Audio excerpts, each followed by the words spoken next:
پیست 7000 نفری اسلام شهر هستیم. امسال میزبان استخدامی آتش نشانی تهران بودن و دکتر ویسی عزیز و دکتر صالحی.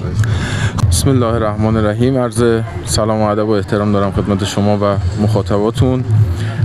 آزمونی که امروز برگزار شد آزمون استخدامی آتش نشانی و تست آزمون اولیه مخاطبانی است که تو آزمون تئوری شرکت کرده بودن و مرحله عملیش به میزبانی شهرداری اسلام شهر و با همکاری اداره ورزش و جوانان برگزار شد. خب توی این برگزاری تست ها و آزمون ها جناب آقای دکتر ویسی رئیس محترم هیئت دو میدانی و دبیر هیئت آمادگی جسمانی شهرستان اسلام شهر بسیار زحمت کشیدن.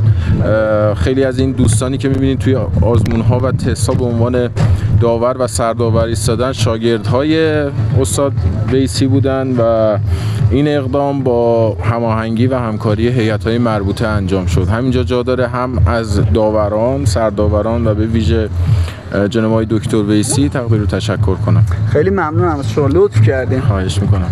دکتر شما حرفی، گفتگوی چیزی هستش؟ صحبت‌ها رو که آقای دکتر صالحی فرمودن عرضم به حضورتون که همونطوری که مصاحبه‌ای داشتین از تمام شرکت کنندهایی که از استان تهران اومده بودن، بعضیا بودن که چندین دوره توی آزمون شرکت کرده بودن. واقعا سطح این دوره، سطح داوری که دیدن، قهرمانای ملی که به صورت نمادین خودشون اومدن تستا رو انجام دادن، واقعا بی‌نظیر بود. یعنی خودشون بچه‌ها کسایی بودن که خودشون قهرمان این رشته. در سطح داوری ما داورای بین‌المللی داشتیم توی این آزمون که ما تمام سعیمون رو کردیم بنا به دستوری که آقای دکتر صالحی فرموده بودن که انشالله حقی از کسی اجحاف نشه و حق به حقدار برسه و انشالله هر کسی که حقش هست، چون زحماتشون رو میبینیم بچه‌ها، انشالله اون کسی که حقش هست بتونه استخدام بشه. و آتش نشانی هم شوخی نیست،